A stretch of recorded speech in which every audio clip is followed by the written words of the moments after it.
वैसे शाजिया जी तुसी बिल्कुल ठीक कह रहे हो वैसे, लेकिन तुहानू नहीं लगता कि अफगानिस्तान की जिहड़ी गुज़श्ता दिनों तो कुछ बयानात ऐसे आ रहे हैं, जो भी गलबात चल रही है ਉਹਦੇ ਪਿੱਛੇ भारत के इशारे ने, या ਤੁਹਾਨੂੰ लगता नहीं हैगा कि अफगानिस्तान इस टाइम मौजूदा सूरत हाल ਦੇ ਵਿੱਚ भारत ਦੀਆਂ ਉਂਗਲਾਂ ਤੇ ਨੱਚਦਾ ਫਿਰਦਾ ਹੈ? भारत के इशारे नहीं, भारत के रुपये ने।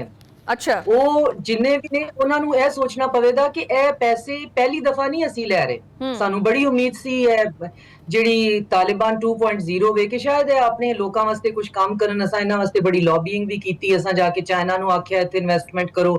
ਅਸੀਂ ਦੌੜੇ ਸੈਂਟਰਲ ਏਸ਼ੀਆ ਗਏ ਜੀ, ਇੱਥੇ ਇੱਕ ਟ੍ਰੇਨ ਦਾ ਟਰੈਕ ਹੈ, ਉਹਨੂੰ ਠੀਕ ਕਰੋ, ਇਹਨਾਂ ਨੂੰ ਇਨਵੈਸਟਮੈਂਟ ਦੀ ਲੋੜ, ਇਹਨਾਂ ਕੋਲ ਇਨਵੈਸਟਮੈਂਟ ਕਰੋ, ਇਹਨਾਂ ਨੂੰ ਲੌਂਗ ਟਰਮ ਗੋਲਸ ਦੇਵੋ, ਇਹਨਾਂ ਦੀ ਇਕਨੋਮੀ ਠੀਕ ਕਰੋ। ਇਕਨੋਮੀ ਸਾਰੀ ਇੱਕ ਪਾਸੇ ਰਹਿ ਗਈ, ਉਹਨਾਂ ਨੂੰ ਇੱਕ ਬੋਰੀ ਭਰ ਕੇ ਤੁਸੀਂ ਕਿਸੇ ਵੀ ਚੀਜ਼ ਦੀ ਦੇ ਲਓ, ਤੁਸੀਂ ਉਹਨਾਂ ਕੋਲ ਕੁਝ ਵੀ ਕਰਾ ਲਓ, ਉਹਦੇ ਬਾਅਦ ਫਿਰ ਸਾਰਾ ਰਿਟੋਰਿਕ ਤੇ ਆਪਟਿਕਸ ਹੈ ਜਿਹੜਾ ਉਹਨਾਂ ਨੇ ਪੂਰਾ ਸੀਨ ਕ੍ਰੀਏਟ ਕੀਤਾ ਹੋਵੇ। ਤੇ ਉਹ ਅਸ਼ਰਫ ਗਨੀ ਕਹਿੰਦੇ ਨੇ ਜਦੋਂ ਲਾਸਟ ਟਾਈਮ ਤੇ ਗਿਆ ਵੇ ਆਪਣੀ ਪਾਪੂਲੇਸ਼ਨ ਨੂੰ ਮਰਨ ਵਾਸਤੇ ਕੱਟਣ ਵਾਸਤੇ ਛੱਡ ਕੇ, ਤੇ ਉਹਦੇ ਚਾਰਟਰ ਪਲੇਨ ਵਿੱਚ ਉਹਦੀ ਫੈਮਿਲੀ ਸੀ ਤੇ ਉਹ ਡਾਲਰਾਂ ਨਾਲ ਭਰੀ ਆ ਸੀ। ਹੁਣ ਕਿਸੇ ਸੈਂਟਰਲ ਏਸ਼ੀਅਨ ਸਟੇਟ 'ਚ ਬੈਠਾ ਹੈ।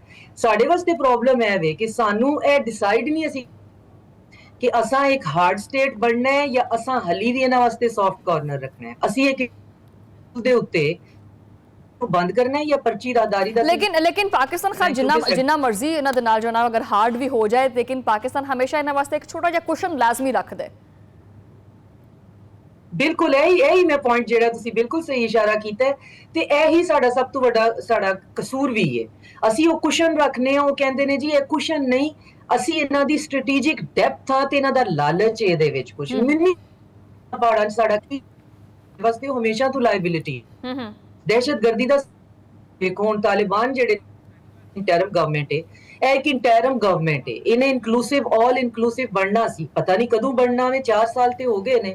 कोई ऑल किते कोई रिप्रेजेंटेशन नहीं आम बंदे दी, कोई उन्होंने स्कूल कॉलेज नहीं उत्थे बनाया, कोई उन्होंने उत्थे कोई इंफ्रास्ट्रक्चर नहीं, कोई लेकिन शाजिया साहिबा ये देखो